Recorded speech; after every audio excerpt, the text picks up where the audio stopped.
BDS, boycott, divestment, sanctions, is a movement. It's not just a campaign, actually. Now it's a movement. It started with boycott, divestment and sanctions call issued in 2005 by the great majority of Palestinian civil society. And it calls specifically for upholding the three basic rights of the entire Palestinian people, ending the 1967 occupation, which includes the colonies, the wall, and so on. Number two, ending the system of racial discrimination within Israel, which is essentially a system of apartheid, and I'll explain that in a bit. And the third right is the right of return for refugees, who constitute the great majority of the Palestinian people. In fact, 69% of all Palestinians are refugees. Those include refugees in the West Bank and Gaza, refugees inside Israel. Among Palestinian citizens of Israel, 1/4 to 1/3 are refugees, internally displaced persons. So the BDS call specifies those three basic rights, which correspond to the three main segments of the Palestinian people, and it calls for boycotting Israel, divesting from Israel and from companies that profit from Israel's violations of international law, leading to sanctions by states against the State of Israel, exactly as was done against apartheid South Africa. So BDS is very much inspired by the boycott campaign led by the Solidarity movement with the anti-apartheid movement in South Africa. It's also inspired by the civil rights movement in the US, by Gandhi's movement in India. But essentially, it's a Palestinian movement. It's led by a huge Palestinian coalition in Palestinian civil society, and it's rooted in decades of Palestinian nonviolent resistance. In the West, this is not a very well-known aspect of Palestinian resistance, but this has always been there's always been a very rich heritage of Palestinian nonviolent resistance for almost a century against settler colonialism, occupation, and ethnic cleansing.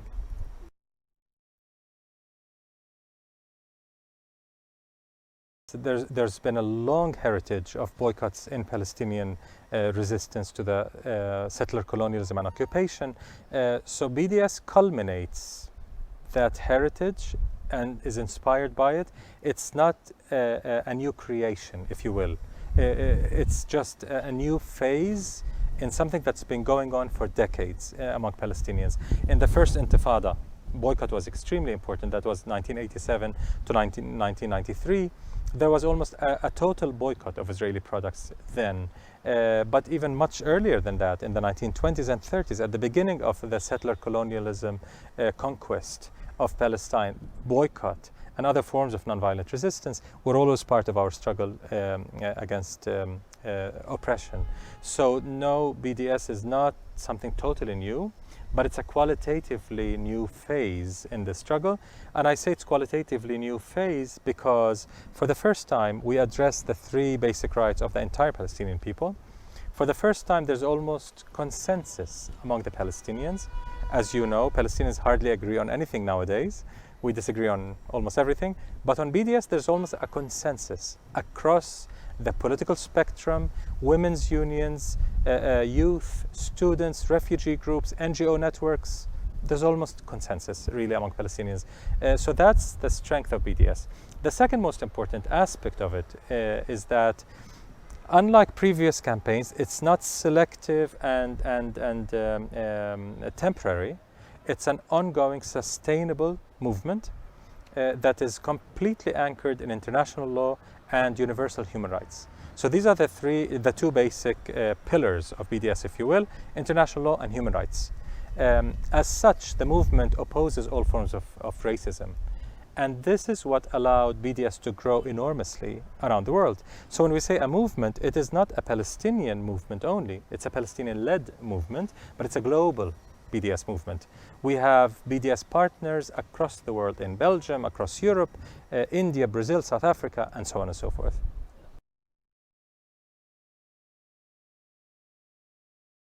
The primary inspiration for the BDS movement is Palestinian civil resistance. But the most important factor and inspiring factor for the BDS movement outside of that is the South African anti-apartheid movement. We are extremely inspired by that movement, and we studied that movement very closely. We studied the anti-apartheid boycott around the world, and we are in direct touch with leaders in the ANC, in the South African struggle movements in the past century. We're directly in touch with them, and we heed their advice quite a lot, and we ask for their advice quite a lot. From Cosatu to Archbishop Desmond Tutu, to Ronnie Kasrils, who was a minister in the Mandela government, and so on. We get primary advice from leaders in the ANC and leaders in the anti-apartheid movement, so we are very much inspired by it.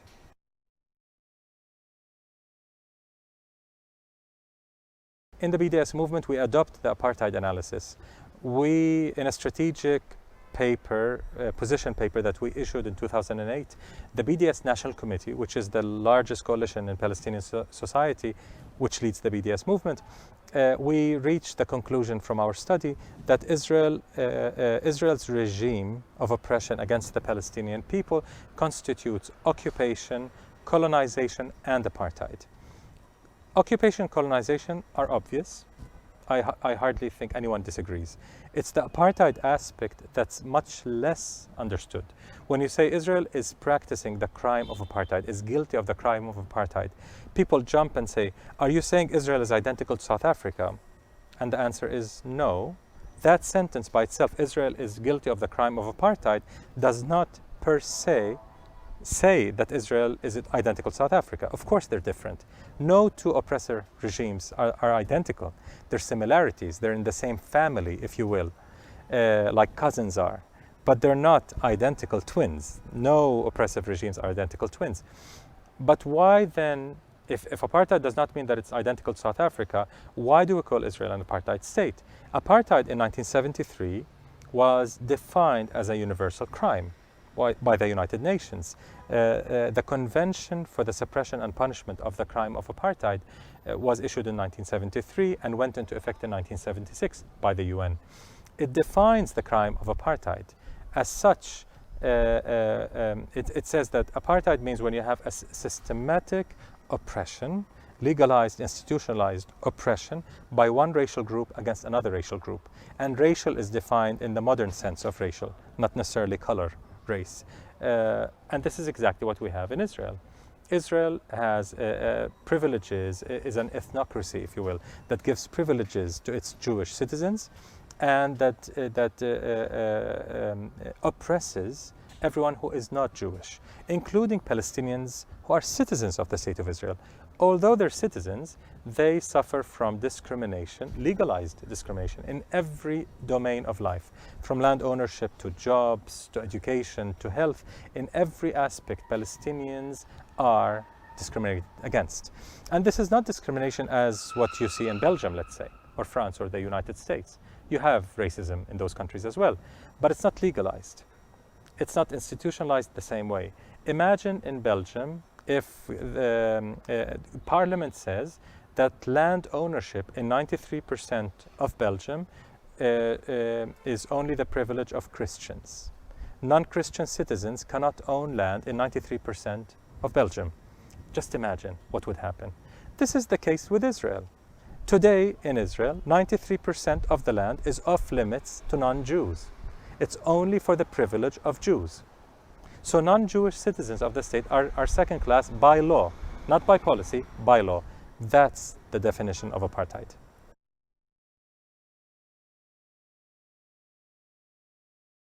Israel's reaction to BDS evolved. Early on, in 2005, many in the Israeli Zionist establishment mocked BDS. They thought this is an ultra-left / Islamic, it was a joke, but anyway, that's what they said, movement that will never become mainstream.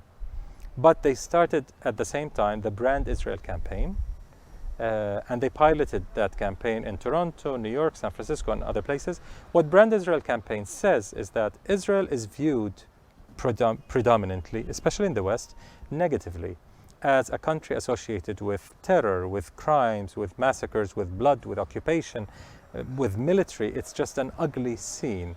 So Israel wanted to rebrand, to change its brand, to associating itself with nanotechnology and sciences and Beethoven and music and dance and ballet and so on.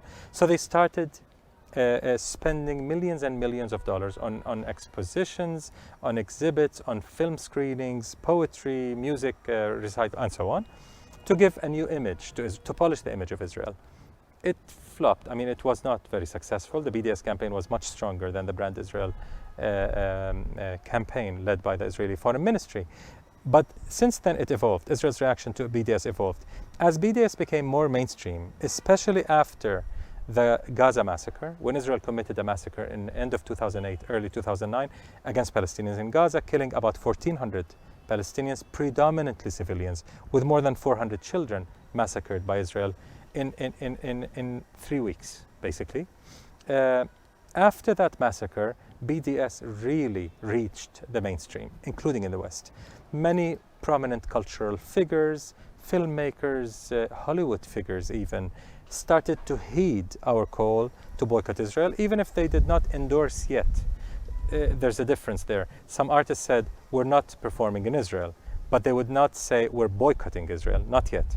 So they heeded our calls to boycott Israel, and Israel felt that. Increasingly, with the growth of BDS across the world, really spectacular growth, especially the cultural boycott, but increasingly economic boycott, academic boycott, and other successes we've had lately, the Israeli establishment, government, Knesset, the establishment, started seeing BDS as, quote, a strategic threat. With that, July of last year, 2011, the Israeli Knesset, the parliament, passed an anti-boycott law that makes it almost illegal for any citizen or resident of the State of Israel to advocate any form of boycott, no matter how selective, against a settlement, a colony, against a certain product, against a certain institution. Any advocacy of boycott would be considered illegal. Now this law is being appealed. Since then, it's been appealed by human rights organizations within Israel, and we await to see if Israel will ultimately enact that law or not. This is a very draconian law that targets free speech, basically. You can't advocate, you can't say, I support boycotting X. When that becomes a crime, Israel is really slipping into a new phase of repression that even we have not witnessed in some decades.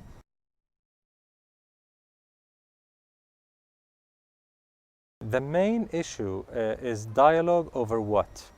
If a master and a slave claim to have a dialogue, that's hardly a dialogue, because there's a power asymmetry that a priori naturally prevents dialogue from being ethical and from having the potential of reaching an ethical conclusion. If a master and a slave agree that slavery, the institution of slavery, is wrong, is evil, and should be disbanded and ended, and then they have a dialogue how to end it, that's a worthy dialogue. That's possible. But even then, you would need some power symmetry to an extent. But if you have a dialogue between a master and a slave where the master does not even think that slavery is wrong, that's not dialogue. That's not dialogue at all. That's the worst kind of negotiation, where the master imposes his or her conditions on the slave, basically. So dialogue between Palestinians and Israelis in the abstract, women groups, youth groups, workers, student groups, whatever, where they sit together to supposedly overcome psychological barriers and traditional hatred and discover common grounds. This is a very European, messed up paradigm. We don't have an intrinsic, entrenched, historic hatred of Jews. That's not part of our heritage. That's not who we are. We have a problem with Israel as a colonial apartheid state. We don't have hatred. We don't have psychological barriers. We have an occupation and apartheid barrier. Remove that, and then all dialogue will be natural. Doesn't have to be imposed with millions of dollars from European NGOs and governments to put Israelis and Palestinians together and enjoy the scene, to assuage the feeling of guilt over the Holocaust. Europeans committed the Holocaust against Europeans. Europeans killed Europeans in the Holocaust. Most of those Europeans happen to be Jewish. That genocide does not give European states or European societies the right to impose on us, the victims of European Holocaust. We cannot accept to have any conditions imposed on us. Give up your rights and sit together so that we enjoy the scene.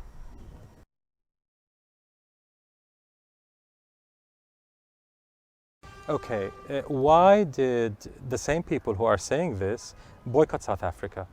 Didn't boycott hurt the South African black community much more than the white community? Most of the working force in South Africa was black, hardly white. It was predominantly black. So with the closure of factories and the closure of companies and the bankruptcy of institutions in South Africa, blacks were unemployed at a much higher rate than whites. They lost a lot with the boycott, but they still called for the boycott. The ANC, which represented the largest constituency among the black community in South Africa, said, boycott us, boycott South Africa, and we are ready to pay the price. Now, the boycott also hurt some whites who are indirectly connected to the system. But why was it okay then? Because you measure it's always a moral dilemma, and you measure, do we gain more? Does humanity gain more from such a boycott, or does humanity lose more? So those Europeans who are mostly concerned about the Israeli working class are racist. I mean, I have no nicer word to say. They're racist. They're saying we couldn't care less about the Palestinians because they're less human. We care about the Israeli working class because they're European. They're like us. But they're part of the oppressor regime. Okay, not every worker is directly connected, but this society is an oppressor regime, and without boycotting the system, how else can you end oppression? Yes, there's always a price to be paid, of course, and there's no way to avoid that. In any boycott, in any country, why did we all boycott Germany during World War II? Weren't there some innocent Germans who were hurt? Yes, but humanity gained much more by ending the Nazi regime than by just allowing it to continue under the pretense that we want to protect the workers' rights in Germany. The second point about the Palestinians losing privilege and so on. The same South African example applies, but the second point, this is a very colonial attitude. Europeans who are saying, we don't want to boycott because we care about Palestinian interests. Basically, they're saying that we are idiots, that we don't know our best interest because we're not fully evolved, we're not fully developed species. You know, we're subhuman, so we can't think for ourselves. We don't know our interest. We need white Europeans to tell us what's in our interest. A very colonial attitude. Allow us to speak on our behalf. We are average intelligence, we know what we want, and we want BDS.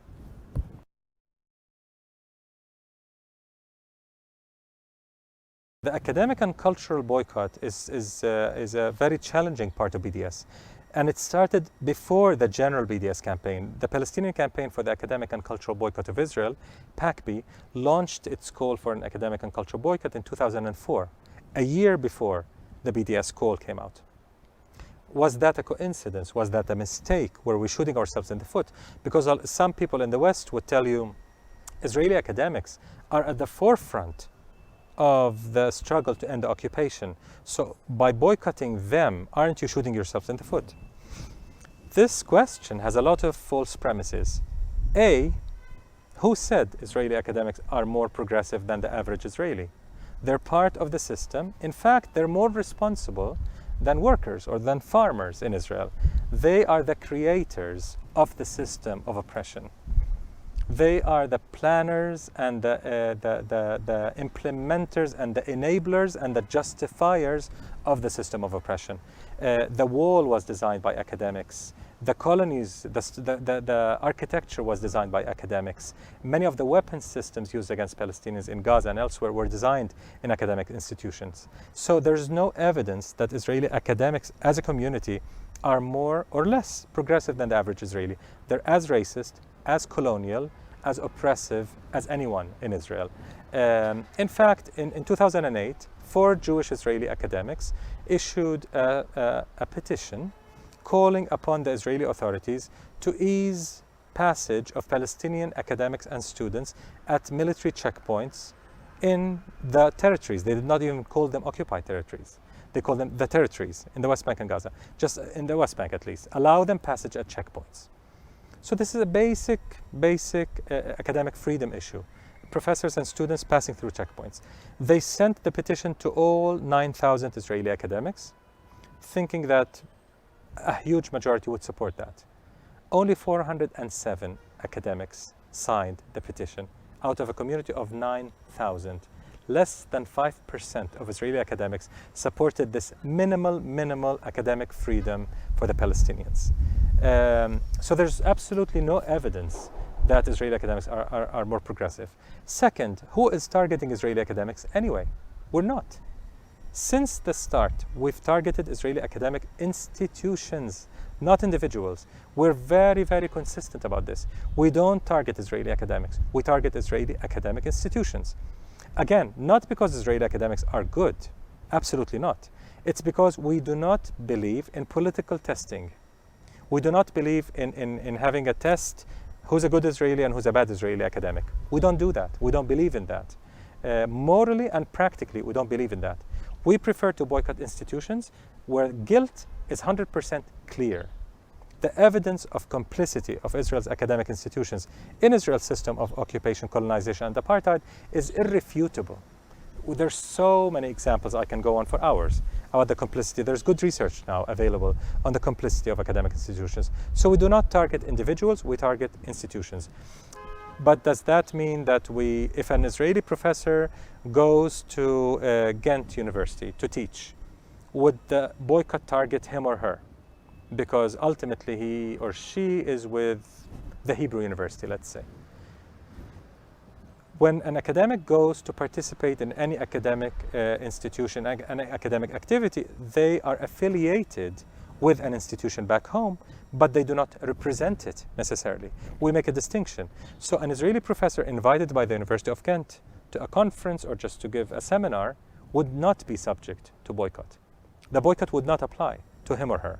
It would apply if the University of Ghent established an institutional link with any Israeli academic institution and had an exchange according to that institutional link. That would be a target for the boycott because it gives legitimacy to Israeli universities and gives them the cover of respectability and the cover of normalcy. It's business as usual, as if Israeli universities are normal academic institutions. Well, they're not.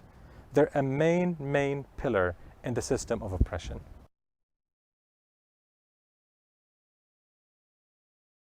How many hours do we have? There were way too many. I can send you some of that for the last couple of years at least. It's a huge list, especially for the last 2 to 3 years. It's really been going up very fast. I would say in the economic sphere, I'll just give a few examples. In the economic boycott, we've had tremendous success with holding big corporations that are complicit in Israel's violations of international law accountable. So the accountability level is being raised. The social responsibility issue is being raised. Just to give an example, Veolia and Alstom, two French companies involved in the so-called Jerusalem Light Rail, which is a tram system connecting the illegal colonies, Israeli colonies, with the city of Jerusalem. As such, it's a 100% illegal project, 100% boycottable project. We've targeted Veolia and Alstom since November 2008. Till now, Veolia lost more than $14 billion worth of contracts around the world, predominantly in Sweden, the United Kingdom, and Ireland. Alstom, just very recently, October of last year, lost a Saudi contract worth $9.4 billion to connect Mecca with Medina with a rail project. This came after a lot of lobbying, a lot of campaigning, a lot of awareness raising across the world. Caterpillar was just taken off the Morgan Stanley list of socially responsible companies. And the Morgan Stanley list is an extremely important list that every company wants to be on, because pension funds invest in more in socially responsible companies than in non-socially responsible companies. So when Caterpillar was thrown off that list, already the largest pension fund in the US, TIAA-CREF, divested $72 million in Caterpillar stock. This is due to a campaign led by Jewish Voice for Peace, one of our partners in the US. The US campaign to end the Israeli occupation, Adala New York, the Quakers, and many, many other groups. It's a big coalition that led this campaign. That's at the economic level. At the academic level, the University of Johannesburg in March of last year was the first to sever links with an Israeli university over its human rights record.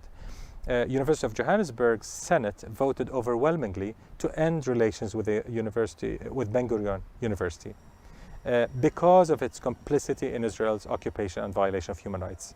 This was a huge victory with great, great symbolism coming from South Africa, out of all countries.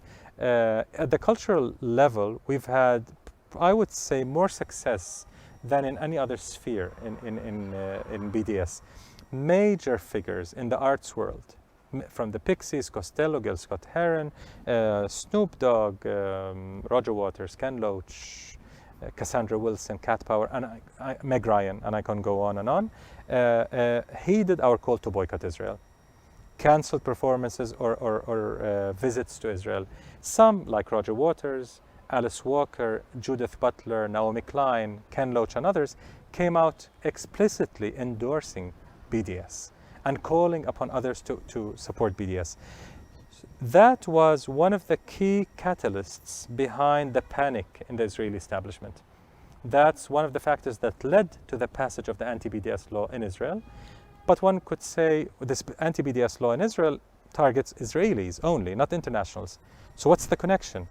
Which brings us to a very important issue. Our main partner in Israel is Boycott from Within, which is a group of activists, academics, students, LGBT activists, feminists, and so on, anti-war activists, anti-colonial activists in Israel who support the BDS and endorse the BDS campaign. They help us with every aspect of our BDS work, especially with the cultural boycott. Another important partner is the Coalition of Women for Peace in Israel, which oversees the Who Profits from the Occupation website. It's whoprofits.org. This is an excellent resource for the BDS campaigns worldwide, for the BDS movement. It's a database of companies that are complicit in any form with the occupation. So those partners, they're few in numbers, but their impact is becoming much, much, much bigger than their sheer size. So the Israeli establishment recognized that this group of predominantly Jewish Israelis is helping BDS grow a lot, so we'd better repress them. That's why they passed the anti-boycott law.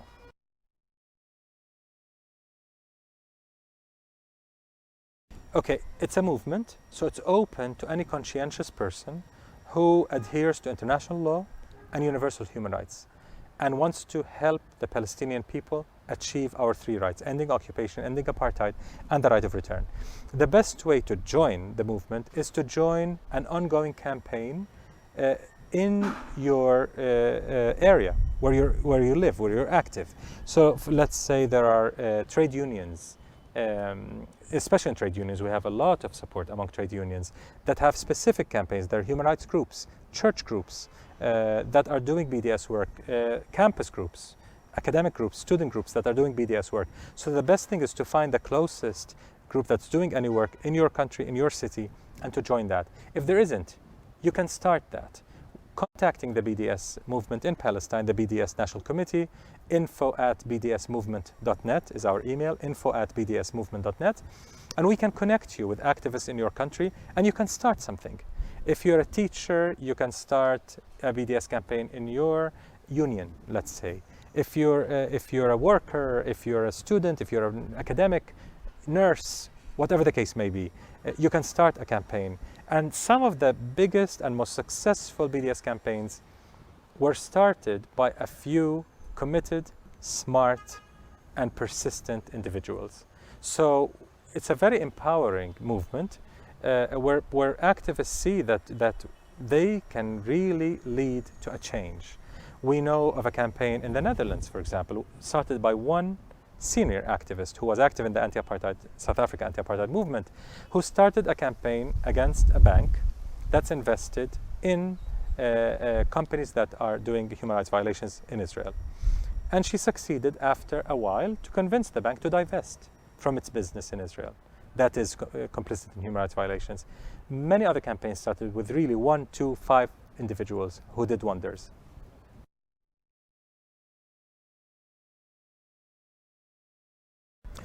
I think it's beyond economic interests. It's a complex system of interests. There's guilt over the Holocaust, which we cannot ignore. There's a lot of interest in suppressing any possibility of Arab development. And Israel works very well in suppressing Arab development, not just Palestinian development, development in the Arab world. So the West had the best of both worlds. Autocratic, totalitarian regimes governing the Arab world, guarding Western interests, basically. No democracy, no human rights, everything is suppressed, but Western interests are protected and guarded very well.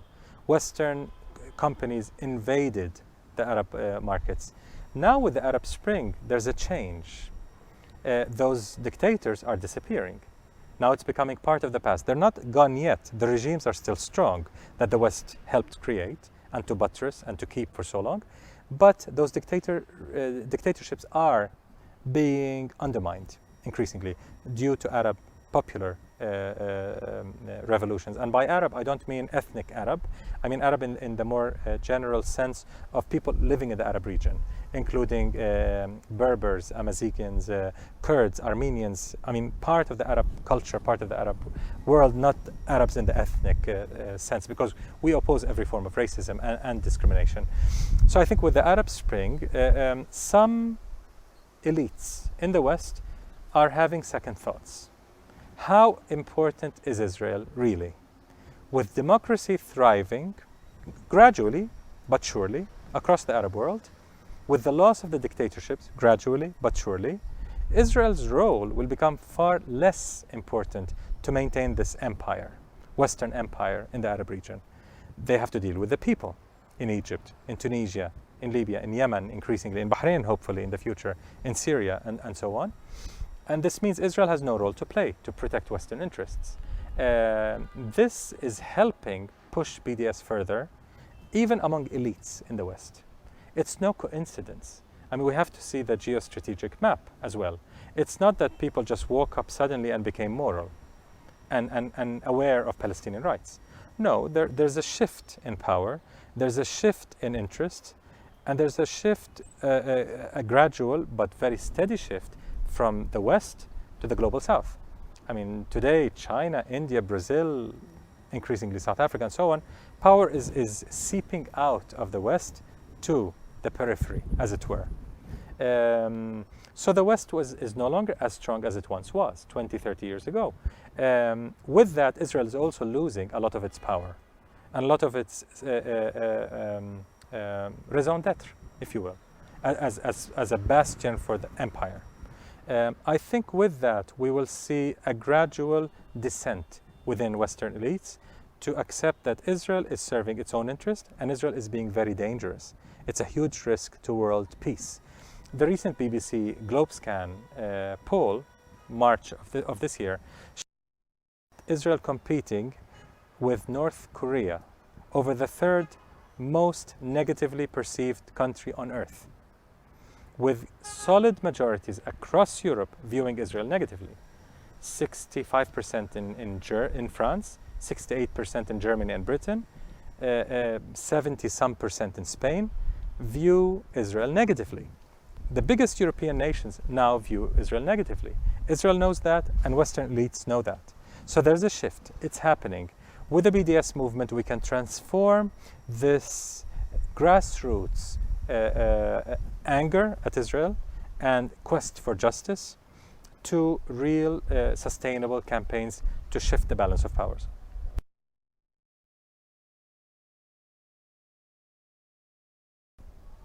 I don't have enough details about that film. I know of it, but I need to study it a bit more. But generally, we have very clear criteria in the Palestinian campaign for the academic and cultural boycott of Israel. At pacb.org, if you go to the guidelines for the international cultural boycott of Israel, you'll see very clear criteria.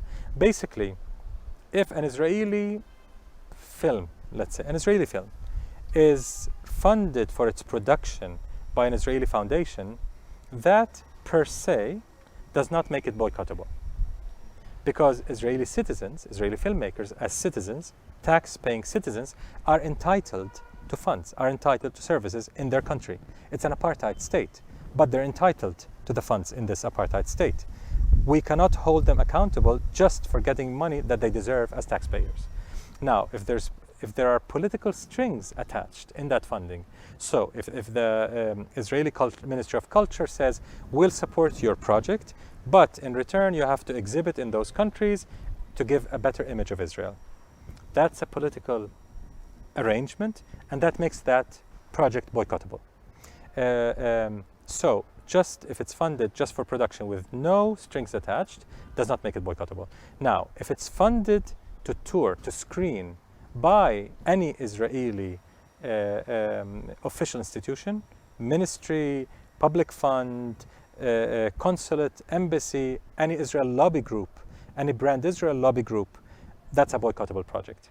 So if let's say you want to show this film at a Brussels film festival, and the activists there did some research and saw that screening of the film is being funded by the Israeli embassy, let's say, or by some lobby group in the US that's doing Brand Israel work, that makes the film boycottable, the screening boycottable. If it's just invited by the festival, paid for by the festival in Belgium, with absolutely no connection to Israel, that's different. But one can say, but what about the content? If the content is pro-Israel, does it make the film boycottable? We don't judge a film by its content. In the academic and cultural boycott criteria, we judge whether a project, a product or a project is boycottable based on institutional links, not based on content. We hardly care whether a film is Zionist or anti-Zionist, pro-Israel or anti-Israel. That's not the main issue. That's an issue for activists. Activists can say, this is a very pro-Israel film, let's boycott it. Not according to the PACB criteria, but on common sense criteria. A film that's nasty, that's racist, that's whatever, you boycott it, naturally. Forget Israel. If a film comes from Madagascar, that's racist, that's anti-black, you as a conscientious activist can say, I'm a human rights activist, I don't want to attend this film, and I'll tell all my friends, boycott this film. Israel should be treated the same. But if we go to the criteria, they're institutional criteria. We follow the money. Where's the money coming from? And if there are institutional links where this film is used as a fig leaf to cover up Israel's apartheid and occupation, that's when it becomes boycottable.